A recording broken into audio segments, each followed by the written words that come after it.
Get down! He's aiming at the kids! The square exploded in panic. Glass shattered, people screamed, and a single gunman held an entire town hostage from the rooftop. Police were pinned back up miles away. Everyone thought it was over until a quiet librarian climbed to the roof, opened a rifle case, and did the unthinkable. One shot changed everything. How did Julie Cruz, known only for books and kindness, become the only person who could end a massacre, who trained her with skills sharper than most soldiers? And what happened when her secret finally tore into the light? This is the true story of the librarian sniper. You're watching VeteranBiker. Comment where you're watching from, hit subscribe, and stay tuned, because this is just the beginning. The first scream was drowned by the gunshot. Glass shattered across Riverside Square as people scattered, ducking behind benches, pushing children beneath tables, clutching each other in panic. The summer market, once a swirl of bright umbrellas and chatter, was now chaos. Every sound eclipsed by the crack of a rifle echoing off City Hall's stone facade. Mothers dragged toddlers across the pavement. Vendors abandoned carts of fruit. A man in a suit pressed his bleeding arm to his chest while strangers tried to pull him to cover. Police officer Daniel Vega shouted into his radio, his voice ragged, "Shooter on City Hall rooftop! Multiple casualties! Where's my backup?" Static hissed back. The special response team was still miles away. Another shot ripped through the air. A man who had been sprinting toward an alley stumbled, spun, and collapsed. The crowd screamed louder. The square, once ordinary and safe, had become a killing ground. Inside the library facing the plaza, Julie Cruz stood frozen between rows of books, her hands gripping a cart of returned novels. She had heard gunfire before, out at the quarry on lonely nights, controlled, deliberate, belonging to her. But this was slaughter. Her pulse thundered in her ears. Through the tall windows, she glimpsed the rooftop across the square. A shadowy figure adjusted his weapon behind the decorative stone, firing in bursts at anything that moved. A woman in a yellow dress cowered behind the fountain. Two children clutched beneath her arms, and the muzzle swung toward them. Julie's throat tightened. She didn't weigh options. She didn't look for someone else to act. A familiar discipline switched on inside her, mechanical, absolute. She left the cart where it stood and strode through the back corridor. Every step felt like both instinct and destiny colliding. At the rear exit, sunlight poured across the alley. Her car waited there, modest and unremarkable, but in the trunk lay the only thing that mattered now. Officer Vega burst into the library lobby at that moment, his face slick with sweat. "Everyone stay down! Away from the glass!" He saw Julie at the door. "Miss, don't go out there." But she was already outside. She reached her trunk, hands steady as she lifted a long black case. Vega caught up, grabbing her arm. "You don't understand." Julie turned her gaze on him. It wasn't the expression of the quiet librarian who shelved mystery novels with patient smiles. It was steel, carved by years of silent preparation. "I understand better than anyone. Keep them inside." The officer faltered. In that brief moment, her voice carried a finality he couldn't challenge. Julie pulled open the case. The matte barrel gleamed in the sun, every component fitted through long nights of trial and calibration. She slung the weapon over her shoulder and headed for the fire escape. Her movements were sharp, confident, a rhythm she had repeated countless times in secret. From below, the library patrons huddled, whispering in disbelief as they watched her ascend the ladder. Vega barked orders into his radio, but his eyes never left the slim figure climbing higher, carrying the only hope left in Riverside Square. On the rooftop, heat shimmered across the concrete. Julie dropped to the low barrier at the edge and laid out her gear with surgical precision. backpack under the stock, scope aligned. She peered through the glass, and the world narrowed into a tunnel. The distance was long but not daunting. Wind tugged gently from the south. Flags across the square gave her the measure. Sunlight threw sharp shadows, carving the rooftop shooter's cover into shapes she read like pages of a book. Her breathing slowed, each inhale measured, each exhale trimmed. The chaos below faded. The screaming, the honking horns, Vega's distant shouts, all of it slid into silence inside her head. Through the reticle, the enemy revealed himself. He leaned out from the column, barrel lowering toward the fountain again. The mother's hair glinted as she bent over her children. The shooter's finger tightened. Julie adjusted, barely a flick of muscle. The crosshairs kissed center mass. Memories layered over the sight picture. Her father's voice, years of coaching, hours with Robert Hale critiquing her posture, but none of it lingered. It all sharpened into the present, into a single choice that demanded no hesitation. She pressed the trigger. The rifle cracked. Across the square, the figure jolted, weapons slipping free, clattering down the stone until it tumbled over the edge. He vanished from view. For one suspended breath, the plaza went utterly silent. Then the air erupted with gasps, shouts, the trembling release of terror. People who had been pinned to the ground rose cautiously. Someone cried out for medics. The woman in the yellow dress pulled her children close, sobbing into their hair. Julie kept her eye on the scope, waiting for movement, ensuring the threat was finished. None came. Her hands moved again with quiet efficiency, chamber checked, weapon cleared. She spoke into the police frequency Vega had been using, her voice steady, almost cold. "Shooter is down. Send medical to the injured. Secure the roof of City Hall." On the ground, Officer Vega froze, the radio pressed to his ear. His gaze drifted upward to the library roof. He had thought of her as fragile, bookish. Now she had just ended the nightmare in a single shot.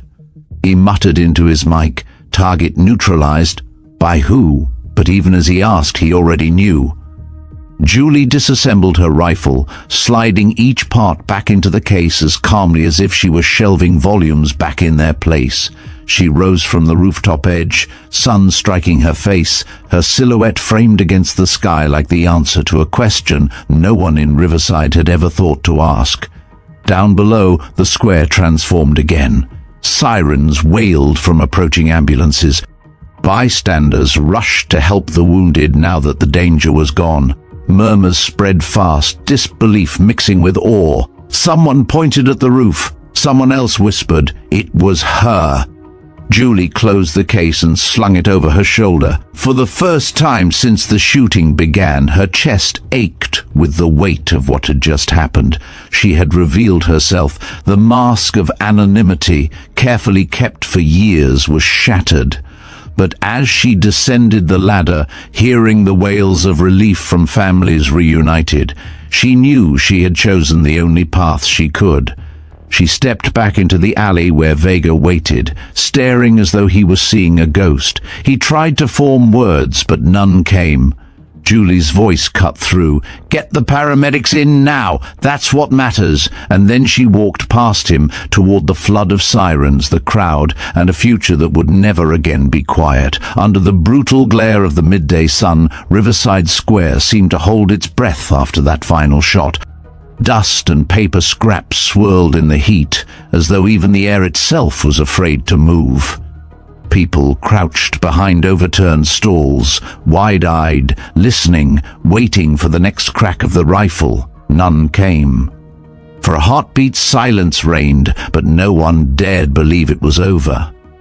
Julie Cruz lay prone on the library rooftop, cheek pressed against the stock of her rifle, eyes fixed through her scope. Her lungs worked in slow, steady rhythm, every inhale measured, every exhale controlled.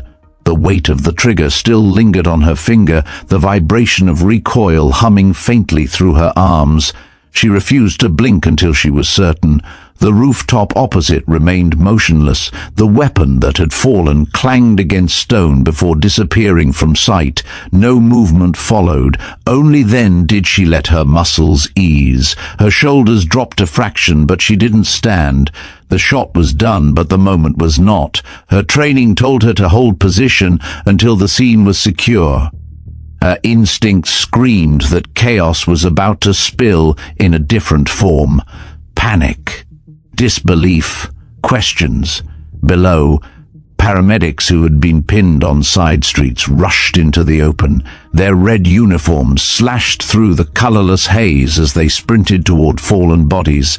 Families cried out for help, voices cracking with relief and terror all at once. A child ran to meet her grandfather, who had been lying motionless, clinging to his sleeve while EMTs tried to lift him. The square was alive again, but now with the noise of desperation rather than commerce. Officer Daniel Vega barked orders into his radio, trying to re-establish control. Medics to the fountain. 2 down, possible critical. Secure the perimeter of City Hall. Shooter is neutralized. He hesitated on that last word, neutralized. His gaze flicked upward to the library roof. The truth had settled in him already, though he struggled to accept it. The quiet woman he had passed on countless mornings, holding stacks of books or setting up children's story hour, had just done what his entire force could not. Julie finally shifted, rolling onto her side. Her hands worked with clockwork precision as she broke down the rifle. Barrel, bolt, stock. Each piece slid into its compartment within the case, snug and exact, as if she had rehearsed this in her sleep. Her breathing never quickened. Not once did she glance toward the square in triumph or fear. She simply packed the weapon away like a carpenter putting tools back on the shelf. She lifted the case and rose. From this height she could see the whole plaza, the chaos, the sobbing, the rush of uniforms tending to the wounded. Her stomach twisted, but her face betrayed nothing. The world below would never look at her the same way again, yet for the moment all she felt was the necessity of action, the inevitability that she had been the one to take the shot. Descending the fire escape, she found Vega waiting in the alley. His radio still crackled against his shoulder, voices reporting in, confirming that City Hall was being stormed by officers to ensure no accomplices lurked inside. Vega's eyes locked on her, disbelief mixing with raw gratitude. He opened his mouth, then shut it again, as if words had abandoned him. Julie stepped past him, the case still in hand. Her voice was calm, almost detached. Focus on the injured. That's what matters. Vega reached out as though to stop her, then thought better. He had seen her expression before the shot. The absolute certainty. There was no space left for second guessing. Instead, he turned, relaying orders with renewed force, using the authority that had nearly collapsed minutes earlier. Inside the library, whispers spread among patrons who had watched from behind shelves and desks. Some were trembling, still crouched beneath tables. Others had risen, peeking out windows, piecing together fragments of what had happened. And when they saw Julie re-enter the building, still carrying that case, a hush fell over them. Mrs. Donnelly, who came every Tuesday for romance novels, pressed a hand to her mouth. Mr. Callahan, the retired teacher who always sat in the same chair by the window, stared as if he had never known her at all. Julie walked past them without explanation. She set the case down behind the counter, then placed her palms flat on the wood as though grounding herself. The adrenaline in her veins threatened to surge, but she forced it back with the same discipline she had drilled for years. Through the front windows, more sirens converged. Fire trucks, additional police units, unmarked cars. Riverside was drawing the attention of every authority in the county.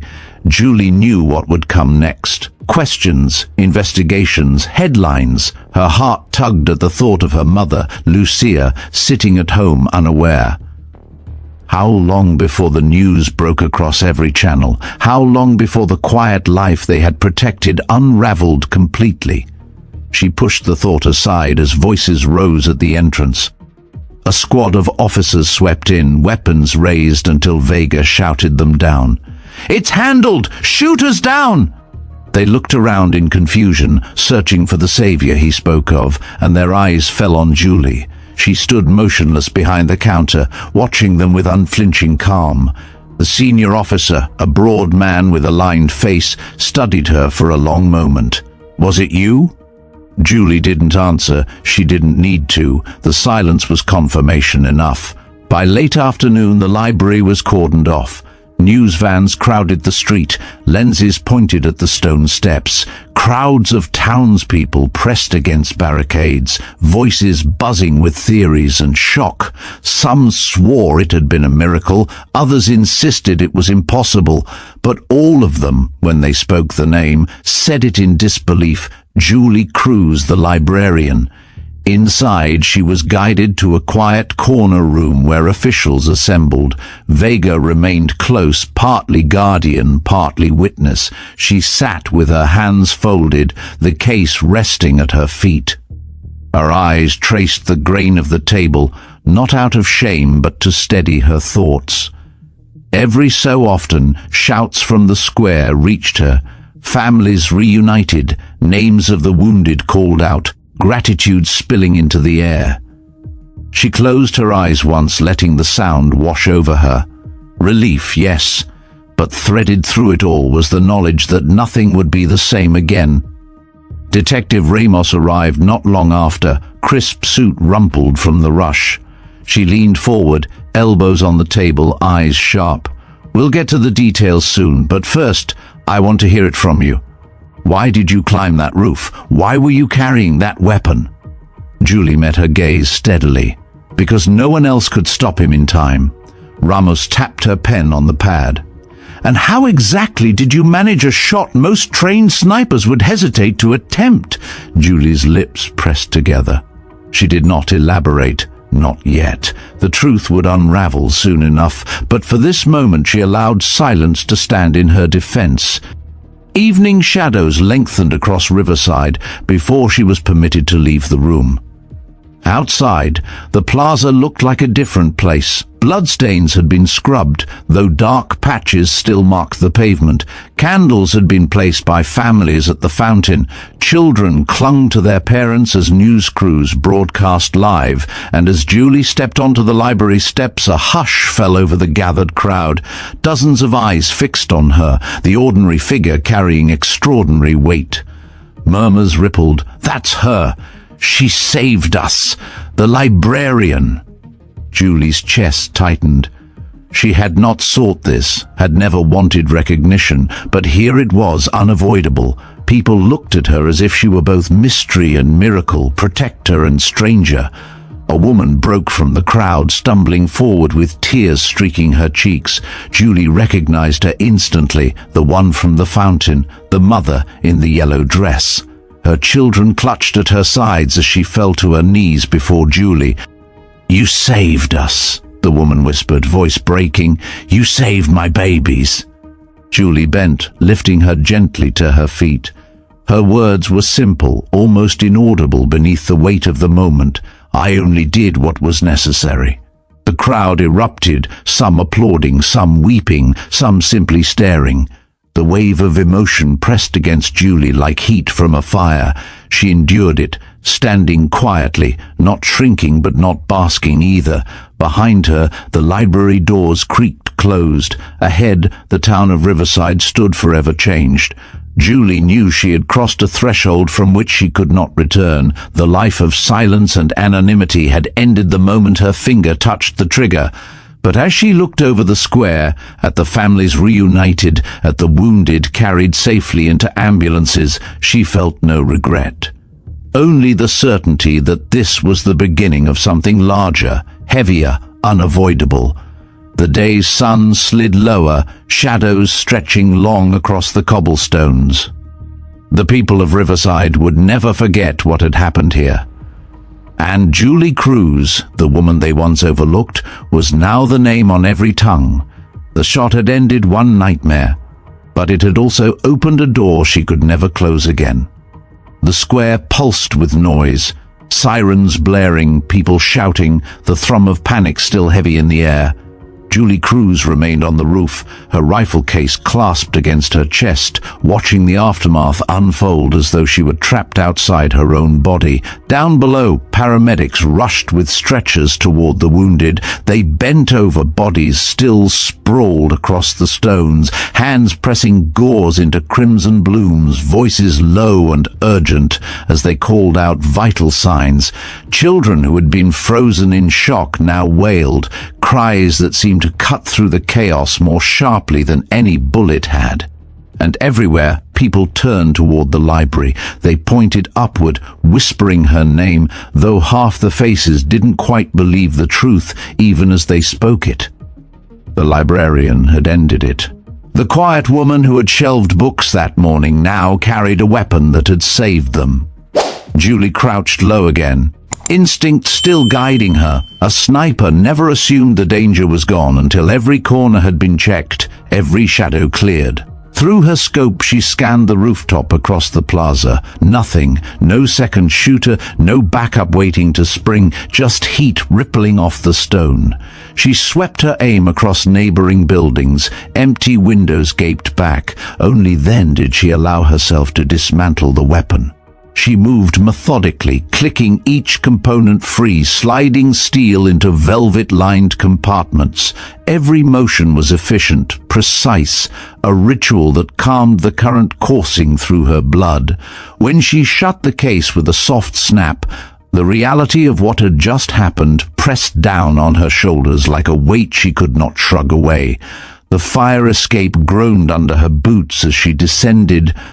When she reached the alley, Officer Daniel Vega stood waiting. His face carried streaks of grime and sweat, his uniform stained from carrying a wounded man moments earlier. His radio still hissed and barked with overlapping orders, but his eyes were fixed on her as if he no longer trusted them. "You," he began, then stopped. He had expected fear or explanation. Instead, he found calm. Julie brushed past him. "Your priority is the medics. Secure the roof. Check for more weapons." Her tone left no room for debate. For a second, he considered stopping her, demanding answers, but he knew the truth already. She had acted with the kind of certainty no civilian should possess. And though his instinct screamed to regain control of the scene, another part of him understood. Without her, Riverside would be counting bodies by the dozen. Inside the library, stunned silence reigned. Patrons peered from between shelves, eyes wide, breaths shallow. Mrs. Donnelly clutched her handbag to her chest as if it could shield her. "Mr. Callahan," the retired history teacher, leaned heavily on the window ledge, mouth ajar. Children huddled against their parents, whispering the same question, "How?" Julie placed the case gently on the counter, her palms lingering on its surface as though it anchored her. She inhaled deeply, trying to steady the rhythm of her heart. Around her, the air felt thick, every breath saturated with unspoken questions. Through the glass, more sirens screeched closer. Black SUVs slid into the square, men in tactical gear leaping out, weapons raised. They stormed the steps of City Hall, clearing the roof where minutes ago death had reigned. Cameras mounted on vans swiveled toward the library, their lenses drinking in every movement. Vega entered behind her, giving orders to the cluster of frightened patrons. "Stay inside. Don't go near the windows. We're locking this place down until we're sure." Someone pointed at Julie. A whisper rose. She did it. Another voice, "She saved us." The murmur spread like fire, disbelief colliding with awe. Julie turned away from them. She had no answers to give, not yet. By late afternoon, Riverside no longer resembled itself. Barricades ringed the plaza. Bright tape cordoned off City Hall's steps. Families searched desperately for loved ones, clutching phones, scanning stretchers. Reporters shouted questions, microphones thrust toward officers who shoved them back. And through it all, the library became the eye of the storm. Julie sat in a side office, the case resting at her feet. Her hands were folded loosely on the table, posture straight. Vega remained near the door, alternating between answering calls and glancing at her, as though half expecting her to vanish like an apparition. Finally, a new presence filled the doorway, Detective Ramos. She was lean, mid-40s, with the tired poise of someone who had seen more than her share of violence. Her suit jacket was creased from the drive, a notepad already open in one hand. She closed the door behind her and sat across from Julie. The air between them was taut. "Miss Cruz," Ramos began, voice low but firm, "I need to understand something. Why were you on that roof with a sniper rifle?" Julie met her gaze without flinching. Because no one else could reach him in time, Ramos scribbled a note, eyes never leaving her. That was a shot most professionals wouldn't risk. Distance, conditions, chaos. You made it look simple. It wasn't. How? Julie's fingers tightened slightly against each other. She wanted to answer, to explain the long years that had led here, but the words felt like an opening she wasn't ready to give. "I did what had to be done," she said finally. The detective studied her a moment longer, then leaned back. "You realize this isn't going to disappear. People out there are calling you a hero. Others will want to know how an unassuming librarian just pulled off the kind of shot I'd expect from military special forces." Julie let the silence stretch. She knew Ramos was right. The story would grow larger than herself in hours. Still, she chose her words carefully. "Ask me what you need, but the only thing that matters today is that families are still together." Ramos's pen paused, her brows narrowing. For the first time, something like respect flickered in her eyes. As evening settled, the investigation expanded.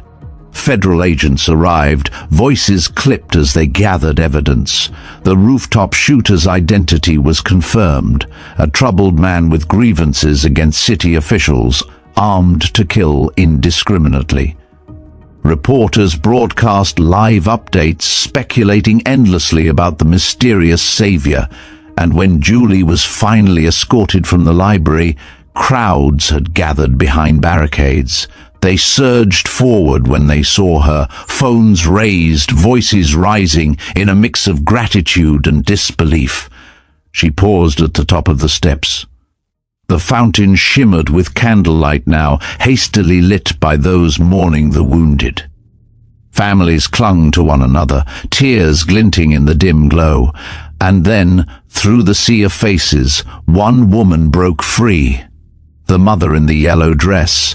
She stumbled forward, children in tow, tears streaming. She dropped to her knees before Julie, clutching her hands. "You saved us. My babies are alive because of you." Julie bent, lifting her gently. "No one should have to live in fear," she said quietly. The crowd erupted, cheers, sobs, hands clapping. A wave of emotion surged through the square, directed at her like a tide she could neither stop nor escape. Julie stood in its center, expression composed but heart pounding with a realization that struck harder than the shot itself. She was no longer invisible. The quiet life she had hidden behind bookshelves had shattered, and as she gazed at the faces around her, she understood the truth pressing forward, unstoppable as the setting sun.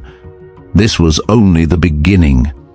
Years before the Rooftop shot etched Julie Cruz's name into Riverside's memory, her story had begun in a far quieter setting, her own backyard. She was 11 the first time her father, Gabriel Cruz, placed a rifle in her hands. The summer air was warm, cicadas buzzing in the distance, and the scent of cut grass hung heavy. Julie's palms sweated against the worn wooden stock, the weapon far too large for her frame. She looked up at Gabriel, uncertain, but his steady gaze anchored her. "Focus, Mija," he said gently. His voice carried the firmness of a soldier but softened when it landed on her. "This isn't about pulling a trigger, it's about control. Breath, patience, discipline. That's what keeps you safe." Julie tried to align the sights with the soda can balanced on the fence post. Her arms trembled. She exhaled too fast, jerked the barrel, and missed by feet. She lowered the rifle in embarrassment, expecting disappointment. Instead, Gabriel knelt beside her. His eyes were tired, shadowed by years overseas, but there was no anger, only encouragement. You don't learn in one shot. You learn in 1,000. And the lessons aren't in hitting the target. They're in why you missed. That night, she lay awake, replaying his words. She didn't know it then, but a foundation had been laid. Gabriel had returned home for good after his 3rd deployment. War had changed him. Nightmares woke him in sweat, and he checked locks twice before bed. Yet with Julie, he found calm. Teaching her became his therapy, a way to pass on knowledge that had cost him dearly. Each weekend, he drove her to a secluded stretch of land outside town where an old friend had built a makeshift range. Targets were painted steel, weather-worn and scarred from years of abuse. The moment Julie stepped out of the car, dust crunching beneath her sneakers, a strange anticipation filled her chest. Gabriel taught her everything, starting small: how to clean a rifle until the action glided like silk, how to calculate distance by eye, how wind moved invisibly but left signs in swaying grass or drifting leaves. He drilled her on breathing, short, shallow, then one long exhale until her pulse slowed. Sniping, he explained, is 90% mental. Your body can shake, your heart can pound, but if your mind is still, the shot will land. At first, Julie failed more often than she succeeded. She grew frustrated, tears threatening when bullets struck dirt far from their mark. Gabriel never raised his voice. He would stand behind her, broad hands resting lightly on her shoulders, and remind her, stillness is strength. Don't fight yourself. Steady yourself. Weeks bled into months. Julie's shots crept closer, grouping tighter. She discovered rhythm in the process, a strange peace in the repetition. It wasn't about destroying a target, it was about mastering herself. One Saturday, another figure appeared at the range. He moved with a limp, cane tapping the ground, his frame lean but unyielding. His hair was steel grey, his left pant leg ending in a prosthetic. "This is Robert Hale," Gabriel introduced. "We served together. He's forgotten more than I'll ever know." Robert studied her with sharp eyes that missed nothing. "Your father tells me you're serious. Show me." Julie swallowed, nervous under his scrutiny, but she positioned herself and fired. The shot hit within inches of center. Robert nodded, unimpressed yet approving. "You've got steadiness. That's rare in someone your age. But steadiness alone won't save lives. You need patience, awareness, respect for the weapon. Can you learn that?" Julie nodded. Robert became her second teacher. Where Gabriel offered warmth, Robert brought harsh honesty. He corrected her stance without hesitation, criticized her for rushing shots, pushed her to stay prone for hours without firing. The hardest part of this work isn't pulling the trigger, it's waiting until you must. Under his tutelage, Julie's skills sharpened. She learned to measure wind drift by watching dust, to calculate bullet drop over distance, to notice the smallest shifts in environment, a bird taking sudden flight, a leaf spinning unnaturally. Robert drilled her until the habits etched into muscle memory.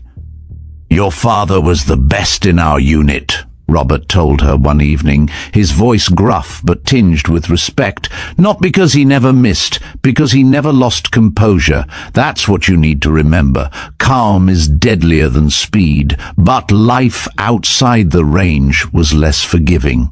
At school, Julie was small, quiet, easy prey. Bullies mocked her clothes, shoved her in hallways. She returned home bruised, her spirit frayed. One evening, Gabriel found her crying on the swing he had built when she was little. "Dad, I wish I was brave like you," she whispered. He sat beside her, the wood creaking under his weight.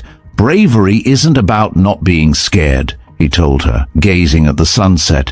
"It's about knowing you can protect yourself and the people you love." That night marked a turning point. Julie trained with renewed determination. Each successful shot restored fragments of her confidence. She discovered strength not in retaliation at school, but in knowing she was no longer powerless. Then tragedy struck. Gabriel was driving home late one evening when a drunk driver ran a red light. The impact was fatal. Julie and her mother Lucia received the call that shattered their world. Grief engulfed their home. Lucia drifted in sorrow, her once bright laughter gone. Julie felt hollow, unmoored. The man who had been her guide, protector and anchor was gone in an instant at the funeral. Robert stood beside her. His weathered hand rested on her shoulder. "Your father would want you strong," he said quietly. "The world won't stop being dangerous. If you want, I'll keep training you." Julie hesitated, torn between despair and duty, but in her heart she knew Gabriel's lessons couldn't end with his death. She agreed. Robert's training was relentless. He stripped away hesitation, teaching her to shoot in wind, in heat, in fatigue. He demanded she clean rifles blindfolded, estimate distances with only instinct. He criticized mistakes without mercy, but praised growth with rare sincerity. Under his guidance, Julie surpassed even her father's early lessons. She could group shots tight at distances that stunned Robert. She developed an uncanny ability to predict a target's movement, to anticipate rather than react. One evening, after a particularly grueling session, Robert leaned against his cane, watching her reload with flawless speed. "You've gone further than I expected," he admitted. "You're better than most men I served with. But promise me something. Don't use this unless you must. Skill like this is a burden. It makes you responsible for lives." Julie nodded. She understood. Through high school she lived two lives. By day, she was the quiet girl shelving books at the library, smiling politely at neighbors. By night, she returned to the quarry, perfecting her craft under the stars. Lucia never knew the full extent of her daughter's secret. She assumed Julie visited friends or stayed late studying. Julie hid her practice carefully, fearing her mother wouldn't understand. But each shot she fired in darkness felt like a tether to her father's memory, a way to keep him alive. Robert, though gruff, became a surrogate parent. He drove her to ranges, loaned her equipment, reminded her that her gift was rare. Sometimes he shook his head in disbelief. "Your father would be proud, Julie. You've taken his lessons further than even he imagined." But Julie never sought recognition. The skills felt sacred, something to be protected, not flaunted. She lived quietly, carrying a power no one around her suspected. Years blurred. Julie graduated high school but stayed in Riverside, taking a position at the library to support her mother. She turned down offers to move away. Stability mattered more than ambition. The library became her sanctuary during the day, the quarry, her classroom by night. Every dawn she rose early, cooked breakfast for Lucia, and walked to work. Her days were filled with cataloging books, guiding children through stories, helping elderly patrons. The townspeople saw her as gentle, patient, unassuming. None guessed that after sunset she lay prone under the stars, reading wind currents, squeezing triggers with surgical precision. It was a double life she carried without complaint. And though she never said it aloud, deep down she sensed that someday, when the world demanded it, she would have to step from the shadows. That day arrived years later, when Riverside Square erupted in gunfire and the quiet librarian became the protector her father had trained her to be. After Gabriel's death, the Cruz household became a place of hushed voices and unspoken grief. The once lively dinners, where laughter had filled the air and Gabriel's stories of far-off places had fascinated Julie, turned into meals eaten in silence. Lucia sat at the table, staring at untouched food, her eyes hollow. Julie learned quickly that if she wanted the lights on, the bills paid, and some sense of routine preserved, she would need to shoulder far more than her age should allow. Her father's absence gnawed at her. Every room carried his presence: the worn jacket on the coat rack, the framed photos in uniform, the rifle case he had kept locked in the closet. She couldn't look at those things for weeks without her chest tightening. But when she did finally open the case and lay her hands on the weapon he had taught her with, grief mixed with determination. If she put the skills to rest, it would feel like letting him disappear completely. Robert Hale sensed this too. He became a constant figure, showing up in his old pickup truck to drive her to the quarry or to check in on Lucia with groceries. Though his face rarely betrayed emotion, his loyalty was unmistakable. For Julie, Robert's guidance filled the void left by Gabriel, not replacing her father, but preserving his influence in a different form. Training sessions changed after the accident. Where Gabriel had offered warmth, Robert pressed harder. "Life doesn't slow down because you're hurting," he told her one day, his tone rough. "If anything, it gets harsher. You keep up or you get swallowed." Julie absorbed that lesson, even when her body ached or her mind felt scattered. Hours prone on the dusty ground taught her resilience. Holding her breath through the ache in her ribs built patience. She discovered a grim comfort in the discipline. It was something she could control, unlike the randomness of a drunk driver or the cruelty of fate. As high school came to a close, Julie faced choices most of her peers celebrated with eagerness. Scholarships and opportunities to leave Riverside dangled in front of her, but she turned them down. Her mother needed her. The thought of abandoning Lucia in that fragile state felt unthinkable. Instead, Julie took a position at the Riverside Library, a quiet job with predictable hours. It was in many ways the perfect cover. Surrounded by books, she projected the image of a reserved young woman content with simplicity. Patrons admired her kindness. Children adored her patience during story hours. Elderly regulars thanked her for remembering their favorite authors. She became woven into the daily rhythm of the town as an ordinary, unthreatening figure. But every evening, once Lucia was asleep, Julie slipped into her car and drove beyond the city lights. The quarry was deserted, its high stone walls muffling sound, and under the pale glow of the moon or the amber haze of street lamps miles away, she set up her rifle. The smell of dust and oil on her hands was as familiar as the scent of books she handled by day. There, she tested herself against distance. She learned to adjust scopes with surgical precision, to read subtle shifts in wind across the rocky terrain, to push her limits farther than her father had ever asked. Each trigger pull was a conversation with memory, Gabriel's voice echoing in her head, Robert's corrections layered over it, her own instincts blending them both into something sharper. Years passed in this rhythm, days filled with cataloging, helping, listening, nights spent with focus, silence, and the crack of a rifle splitting the dark.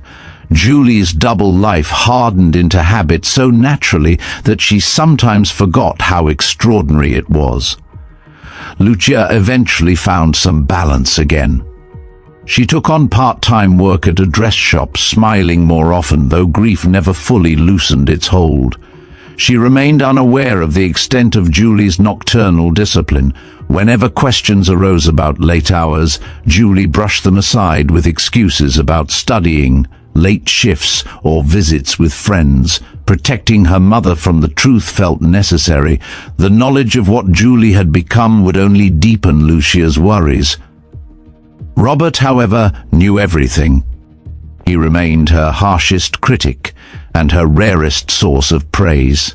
"You've gone beyond your father," he admitted one evening, his cane planted firmly in the dirt as he watched her shots tear the center of a steel plate at impossible range. But don't mistake ability for purpose. Guns don't make you special. What you choose to do when it matters, that's what defines you.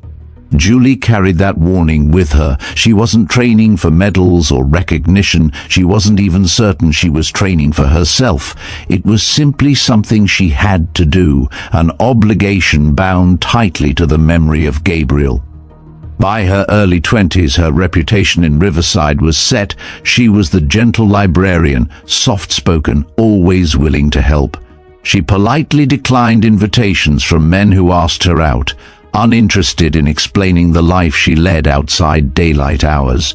She turned down job offers in larger cities, preferring the predictability of her routines. Yet beneath that exterior, her skills had grown sharper than even Robert anticipated. She could group shots at distances that would have made seasoned soldiers envious. She could account for shifting wind in seconds, predict bullet drop instinctively, and hold her aim steady long after others would have faltered. The contradiction defined her: by day, invisible in the crowd; by night, more precise than any marksman the state police could summon. But as the years stacked quietly, Julie sometimes wondered what it was all for. There had been no call to use her abilities outside the quarry. No emergency had demanded her skill. She began to doubt whether the years of discipline had meaning beyond honoring Gabriel. That uncertainty lingered each time she drove home past Riverside Square, watching families stroll, teenagers laugh, street musicians play. The town felt so safe, so untouched by the violence she had been trained to counter. Perhaps she was preparing for a moment that would never arrive. And yet, some nights, when she rested her cheek against the stock and peered through her scope at a target shimmering in heat waves, she felt something deeper: inevitability. Gabriel had once told her, "The world doesn't ask your permission when danger comes. It shows up when it chooses. That's why you train when it feels pointless." Julie didn't fully believe him then, but his words would prove true the day Riverside Square turned into a battlefield, and her hidden self had no choice but to surface. For now, though, in the quiet stretch between tragedy and destiny, she lived both lives: dutiful daughter and patient librarian by day, unseen sentinel by night. Every book shelved, every bullet fired, was another step along a path she could neither abandon nor fully explain. And while the people of Riverside thought of her as nothing more than the kind young woman who remembered their favorite novels, Julie carried a burden none of them could see: the certainty that if the town ever faced the unimaginable, it would be her responsibility to act. That responsibility, heavy, secret, relentless, was about to be tested in ways she had never imagined. The library no longer felt like her sanctuary. Yellow police tape fluttered across the entrance, blocking the steps where children usually sat to eat muffins after story hour. Reporters pressed against barricades, microphones raised, cameras whirring as if each click of the shutter could capture the essence of what had happened. Inside, fluorescent lights buzzed over makeshift command posts. Radios crackled, boots thudded against hardwood floors, officers murmured into headsets. Julie sat at a plain wooden table in one of the study rooms, her rifle case on the floor beside her chair. The air smelled faintly of dust, coffee, and tension. Detective Ramos entered with a notepad tucked under one arm. Her stride was confident, her eyes sharp, carrying the weight of experience. She closed the door behind her, leaving Officer Daniel Vega standing just outside, torn between duty and the desire to shield Julie from what was about to unfold. Ramos took the chair opposite, flipping open her pad. "Miss Cruz," she began, voice steady, "you're aware why we need to speak." Julie inclined her head once. "You neutralized the shooter on the roof of City Hall. Ramos's tone was not accusatory, but the words hung heavy. Eyewitnesses place you on the library roof, armed. They describe one precise shot. I want you to walk me through everything you saw. Julie folded her hands on the table, her gaze unwavering. I heard gunfire, saw people trapped. The police were pinned down. Paramedics couldn't reach the injured. He had a clear vantage point. If I hadn't acted, more would have died. Ramos studied her, pen hovering. You're not trained law enforcement. That shot wasn't luck. Distance, conditions, civilians all around. It was professional. Silence stretched. Julie didn't blink. Where did you learn to shoot like that? Ramos pressed. My father taught me, Julie said finally. He served overseas. When he came home, he shared what he knew.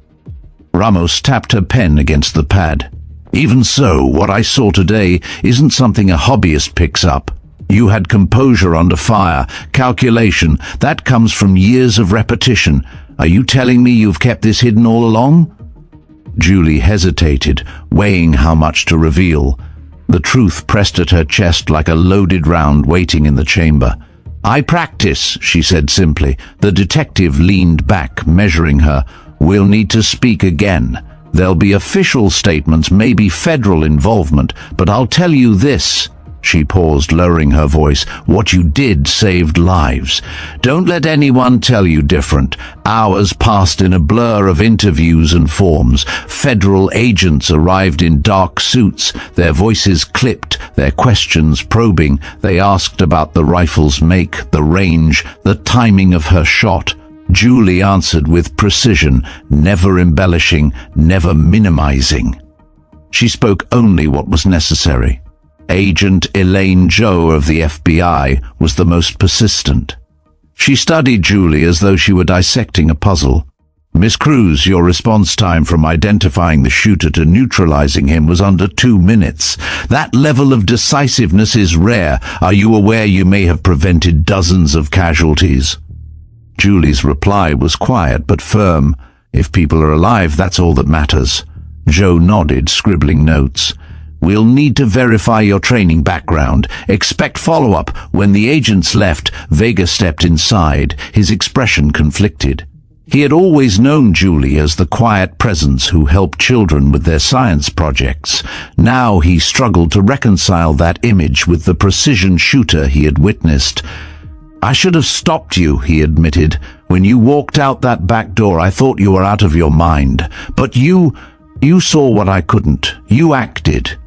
Julie shook her head. You were doing your job, officer. So was I. Vega frowned. You're not law enforcement. Doesn't mean I couldn't protect them. Their eyes locked for a moment, mutual respect tinged with unease. By evening, the study room felt more like a holding cell than a library space. Julie remained composed, though fatigue pressed against her. She hadn't eaten since dawn, yet adrenaline kept her sharp. Outside, the square transformed again. What had begun as terror now shifted into mourning and gratitude. Candles flickered near the fountain, families embraced in tears, strangers prayed together on the cobblestones. And her name traveled on every whisper. Julie Cruz, the librarian, the one who fired the shot. Finally, Ramos returned. She slid a folder across the table. Preliminary findings.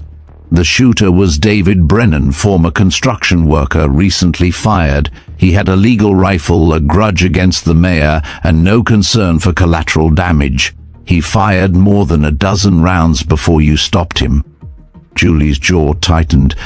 She pictured the terrified faces in the square, the mother shielding her children. Brennan had chosen to turn the heart of Riverside into a killing ground.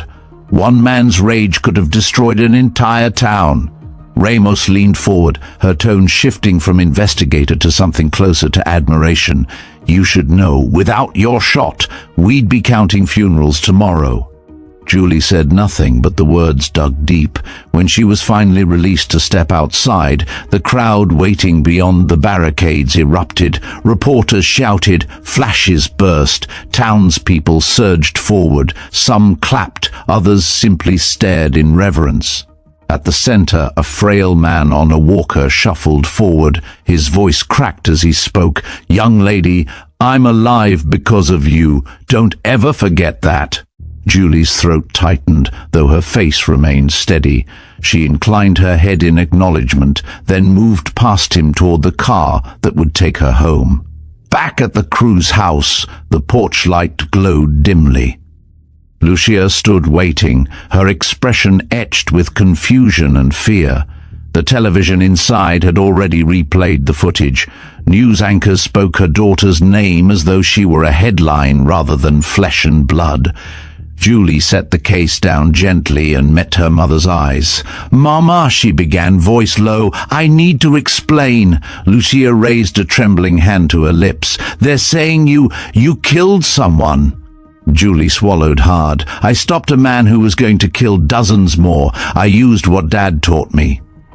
Tears welled in Lucia's eyes. She stepped forward, gripping Julie's hands tightly all these years. "You kept training?" Julie nodded. For a long moment silence stretched between them. Then Lucia whispered, "Your father would be proud." "But Julie, this changes everything." Julie knew she was right. The secret she had guarded for over a decade was no longer hers alone. It belonged to the town, the state, perhaps even the nation. Her quiet existence had shattered with a single trigger pull. That night, as she lay awake, the glow of headlights from news vans flickered across her curtains. She listened to reporters' voices drifting through the neighborhood, each sentence stitching her further into legend. But in the stillness she thought not of glory or headlines. She thought of Gabriel's steady hand guiding hers, of Robert's harsh corrections, of the mother in the yellow dress clutching her children. Her gift was no longer just a secret burden. It had become a responsibility she could not refuse. And deep down, Julie sensed the truth. Riverside was only the beginning. 3 days after the shooting, Riverside Square looked unrecognizable. The scorch of violence lingered, dark stains on the cobblestones, shattered glass patched with plywood, but the atmosphere had shifted. Where chaos had once ruled, now people gathered with flowers, candles, and handwritten signs. On Saturday morning, the town assembled beneath the rising sun. Banners fluttered between lampposts, hastily strung with ribbons in the town's colors. Folding chairs filled the plaza, each occupied by neighbors, shopkeepers, students, and families who had survived the terror. The air buzzed with hushed anticipation, broken only by the occasional sob or murmur. At the center of it all stood a makeshift stage built on the steps of City Hall.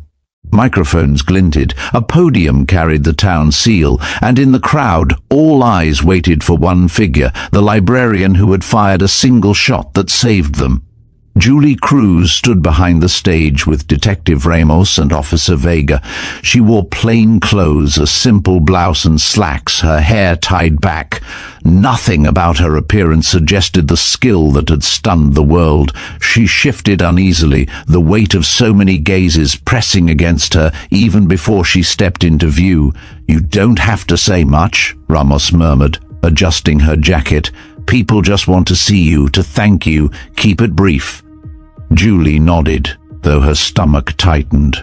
Public speaking had never been her strength. She was accustomed to whispers in the library, not amplified microphones echoing across a square filled with hundreds. The mayor, Patricia Williams, approached the podium, a small woman in her 60s. Her voice carried authority sharpened by a decade of leadership. "3 days ago, our town faced unthinkable horror. But because of one extraordinary act of courage, we stand here today not in mourning but in gratitude." Applause thundered, a wave that rippled through the crowd. Julie's name echoed in chants. She flinched at the sound. It felt overwhelming, almost foreign. Mayor Williams continued, "Julie Cruz, you showed us that heroes don't always wear uniforms. Sometimes they're among us quietly, unseen, until the moment comes when their strength saves us all. On behalf of Riverside, we honor you." The mayor turned, beckoning Julie forward. Vega gave her a gentle nudge. Julie inhaled, stepped onto the stage and faced the crowd. The applause swelled. Some people rose to their feet, clapping, cheering. Others wept openly, hands clasped in thanks. Julie's throat tightened, but she forced herself to remain steady. She scanned the faces, children waving, elderly couples nodding, mothers holding infants, all of them alive because of one shot. Mayor Williams lifted a small, ornate box. "Julie, it is my honor to present you with the key to the city." Gasps rippled through the crowd as Julie accepted the symbolic token. Its weight in her palm felt heavier than metal. It was the collective gratitude of an entire community. When the applause softened, the mayor stepped aside, leaving Julie at the microphone. She gripped the edges of the podium, words rehearsed in her head, but fragile on her tongue. "I don't see myself as special," she began, her voice quiet but carrying across the square. "I was in the right place at the right time, and I did what I had been taught. The real heroes are the first responders who ran toward danger, and the families who held each other together that day. I only did what was necessary." The crowd listened intently, silence falling heavy. Julie drew another breath. "I learned from my father that strength isn't about glory. It's about protecting the people who can't protect themselves. That's all I tried to do." Applause surged again, long and unrelenting. Julie stepped back, eager to retreat, but something unexpected happened. From the crowd, an elderly man struggled forward, leaning on a cane. His hair was silver, his back bent, but his eyes burned with urgency. With effort, he made his way past the barricade. Officers moved to stop him, but he raised a trembling hand. "Please, I need to speak." Detective Ramos hesitated, then nodded. The man climbed the steps slowly, each movement strained. When he reached Julie, he gazed at her with tears shining. "You're Gabriel Cruz's daughter, aren't you?" Julie froze. The mention of her father's name cracked something inside her chest. "Yes," she whispered.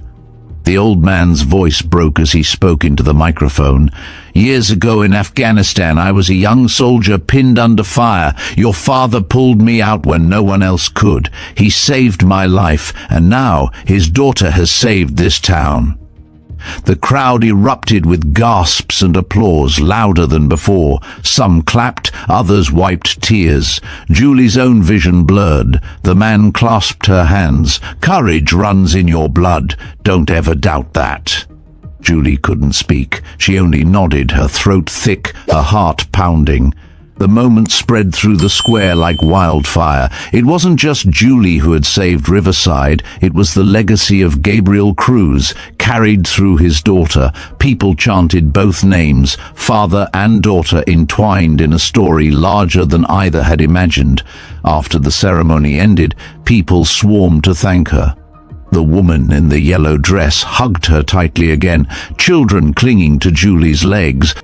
Strangers pressed flowers into her hands, whispered blessings, shook her arms with tears streaming down their faces. Detective Ramos and Vega finally escorted her through the throng, guiding her into a quiet side street where the noise dulled. Julie clutched the key to the city in one hand, her father's memory heavy in her heart. "I didn't want this," she admitted softly. "The attention, the spotlight. I never trained for recognition." Ramos gave her a steady look. "Heroes rarely do, but whether you like it or not, you've become a symbol. People will look to you now."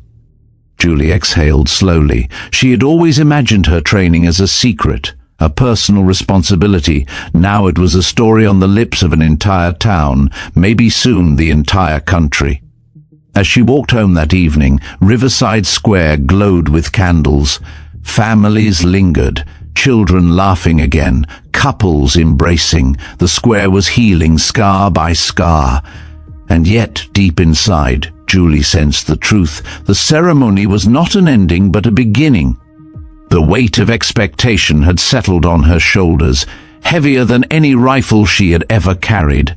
And though she longed to slip back into anonymity, she knew the world would never let her. By Monday morning, Riverside no longer felt like the quiet town Julie had always known. Satellite vans crowded residential streets, their antennae jutting toward the sky like metal spines.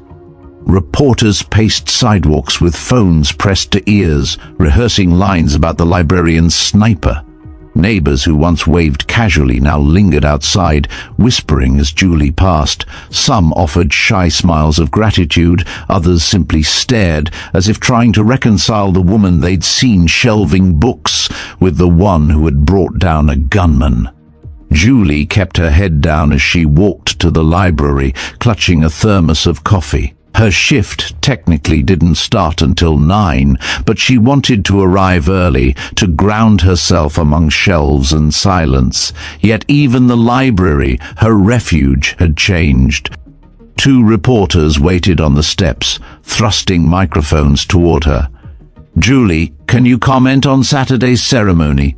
Are you considering a career in law enforcement? How does it feel to be called a hero?"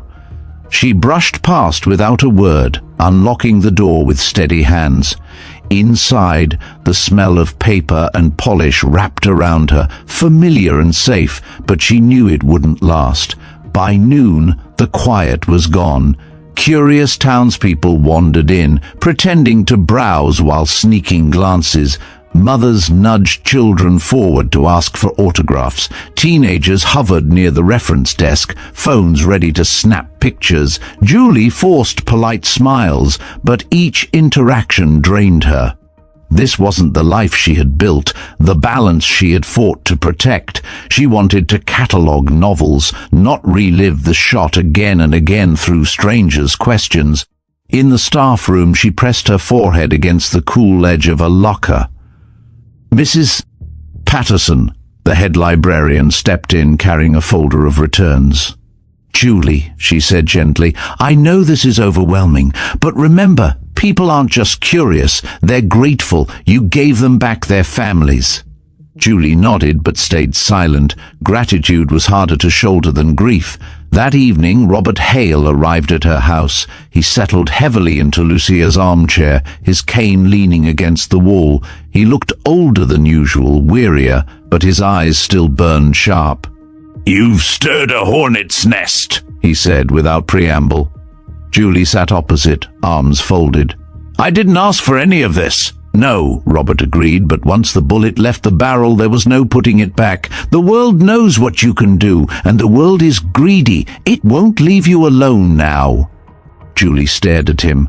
"What are you saying?" "I'm saying," Robert said, voice low, "that men in suits are going to come offering you choices. Some will look like opportunities, others like threats. You need to decide now what kind of life you want, because anonymity is gone." The warning settled like lead in her stomach. He was right. 2 days later, the FBI returned. Agent Elaine Joe walked into the library mid-afternoon, her dark suit crisp, her expression professional but not unkind. She requested a private room, and Julie reluctantly agreed. "Miss Cruz," Joe began, folding her hands on the table, "your precision during the Riverside incident has raised considerable interest. You demonstrated capabilities uncommon even among our most experienced marksmen." Julie's jaw tightened. "I acted because people were dying, that's all." "I understand," Joe said. "But consider this. What if the next crisis isn't here? What if it's in another city, another school, another square? Would you be content watching from afar, knowing you had the skills to change the outcome?" Julie looked down at her hands, clasped in her lap. The question cut too close to the truth she had avoided for years. Joe slid a card across the table. "I'm not here to pressure you, but if you ever decide your skills could serve beyond Riverside, call me. We could arrange a role that honors your independence while allowing you to save more lives." Julie stared at the card long after Joe left. It felt less like an invitation than a door cracked open, waiting for her to step through. Media pressure escalated by the week. National outlets published headlines: Librarian sniper saves dozens, ordinary woman, extraordinary shot. Talk shows debated her motives, some framing her as a symbol of quiet heroism, others questioning why someone so young possessed such lethal proficiency. Conspiracy theories bloomed online. Was she part of a secret program, a military asset planted in Riverside? Julie avoided televisions, but Lucia couldn't. One evening she sat trembling on the couch, watching commentators dissect her daughter's life. "They're twisting everything," Lucia whispered. "They don't know you. They don't know us." Julie turned off the screen. "Let them talk. We know the truth." But inside, her stomach churned. Each headline felt like another piece of her private self stripped away.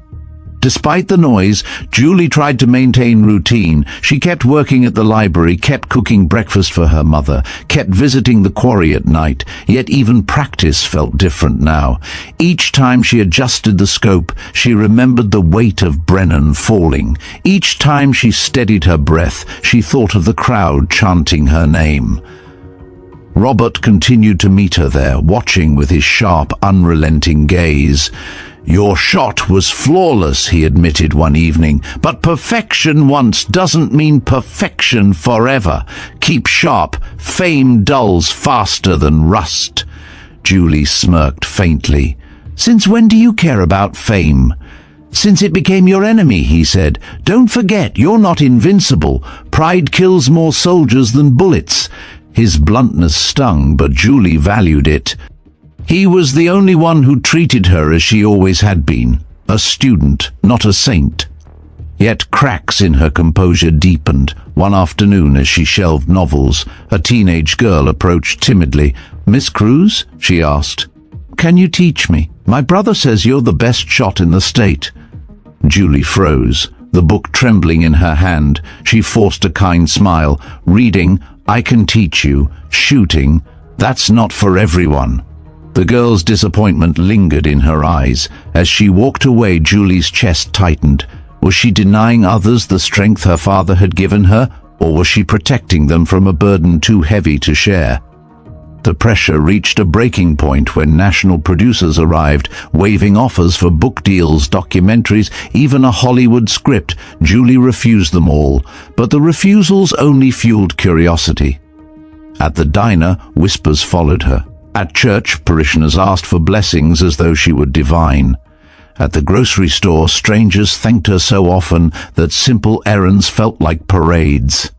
One evening, exhausted, she told Lucia, "I don't want to be their symbol. I just want to be your daughter."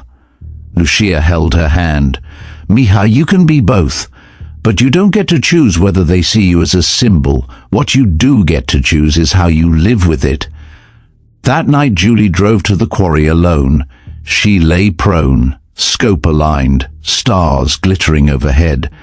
But when she squeezed the trigger, the sound felt hollow, the shot meaningless. Her father's voice whispered in memory, "With great skill comes great responsibility." She realized then that her crossroads had arrived. She could cling to anonymity and watch the world try to drag her into the light, or she could step forward, choosing her path rather than letting others decide it for her. The key to the city still rested on her dresser, gleaming faintly whenever she passed. It was both honor and burden, a reminder that her life had shifted irreversibly. And deep down, beneath exhaustion and doubt, Julie felt something she had never admitted, a flicker of readiness. For years she had trained for a day she thought might never come. That day had arrived once already. It would come again. The question was not if, but when. 6 months after Riverside, the headlines had faded, but Julie Cruz's life had not returned to quiet. The arrangement came carefully, negotiated with Detective Ramos, Agent Joe, and the State Police Commissioner. Julie refused to abandon the library, her anchor, her shield of normalcy, but she agreed to serve as a consultant 2 days a week. Not as a badge-carrying officer, but as a civilian specialist whose rifle spoke when time allowed no second chances. At first, the calls came rarely, a standoff in a Springfield bank where a desperate man had barricaded himself with hostages. Julie's shot through the rifle's chamber disabled his weapon, giving negotiators the leverage to end it peacefully.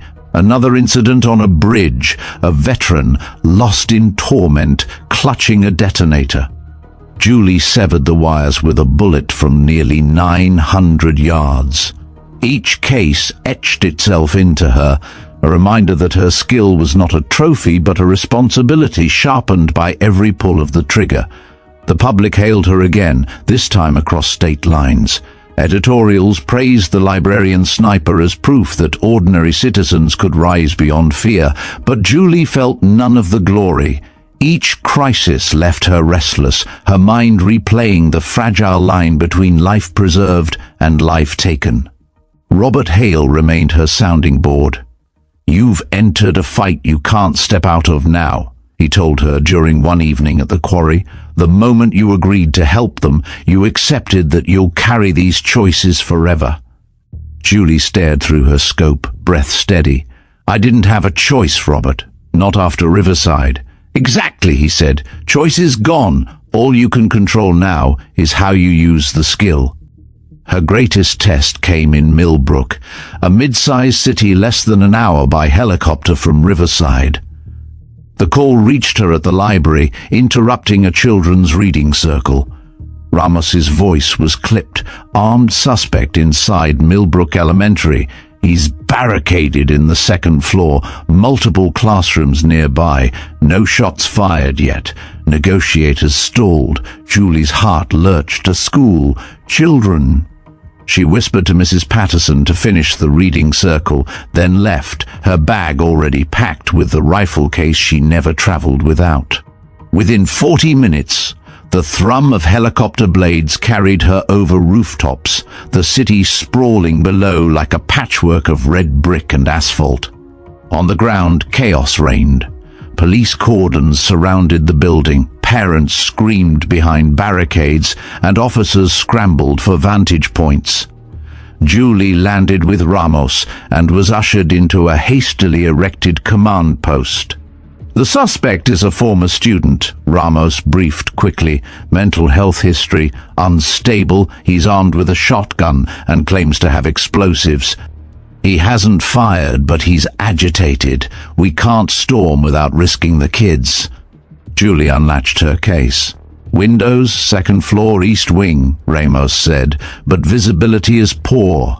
Curtains drawn." Julie's mind sharpened, years of training condensing into a cold clarity. "I'll need elevation. Rooftop across the street." Minutes later, she lay prone on a neighboring building, scope pressed to her eye. Through narrow gaps in curtains, she glimpsed a man pacing, sweat glistening under fluorescent lights. Children huddled on the floor, teachers shielding them with their bodies. Julie's pulse slowed. Breathe, observe, wait. Negotiators' voices crackled in her earpiece, trying to calm him, but his movements grew more erratic. He raised the shotgun, shouting at the ceiling, then slammed the butt against the desk. Children screamed. "Julie!" Ramos's voice cut in, tight with urgency. "He's escalating. You see a window?" Her finger hovered near the trigger guard. She calculated angles, glass refraction, the risk of ricochet. The suspect jerked toward a cluster of children, the shotgun rising. Julie exhaled. Now, the rifle cracked.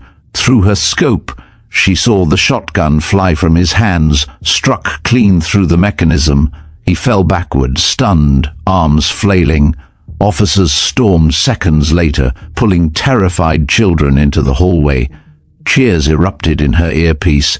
But Julie remained still, watching until every child was clear. Only then did she dismantle her rifle with the same mechanical calm she had practiced since childhood. That night, she sat in the command tent as Ramos debriefed the team.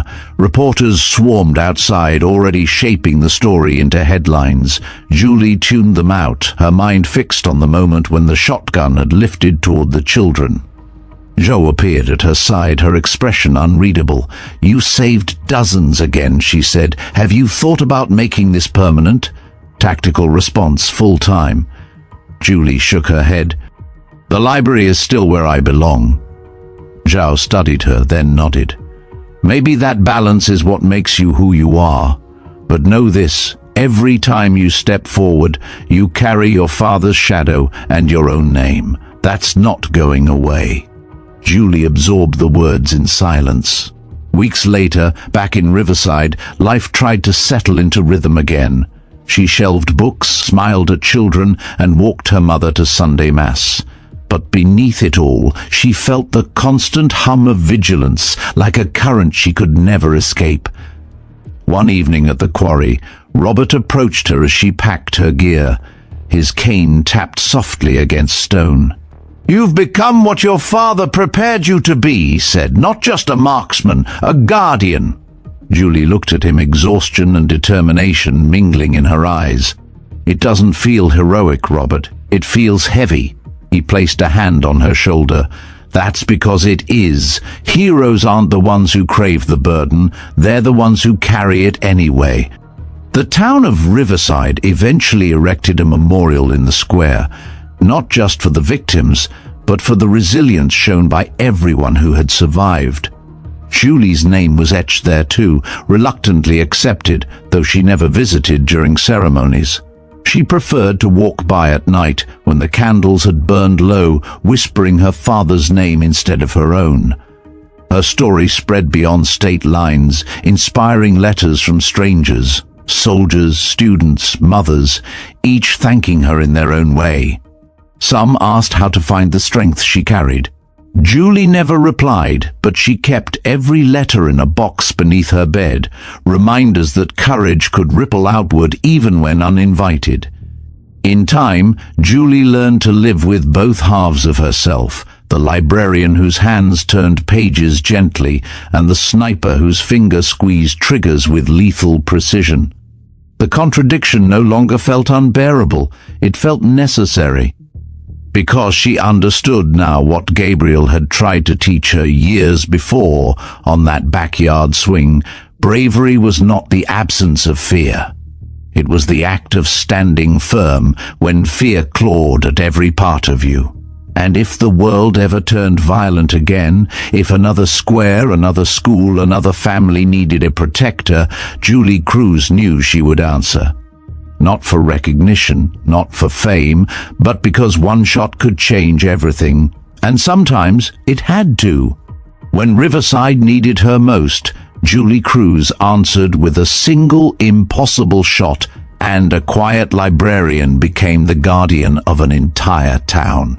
Her story reminds us that courage isn't always loud, and heroes often walk among us unseen until the moment arrives. What do you think? Was Julie destined to carry her father's legacy, or did fate place her there by chance? Share your thoughts below. Thank you for watching Veteran Biker. Don't forget to like, subscribe, and check out the other stories now on screen for more true tales of grit, sacrifice, and survival.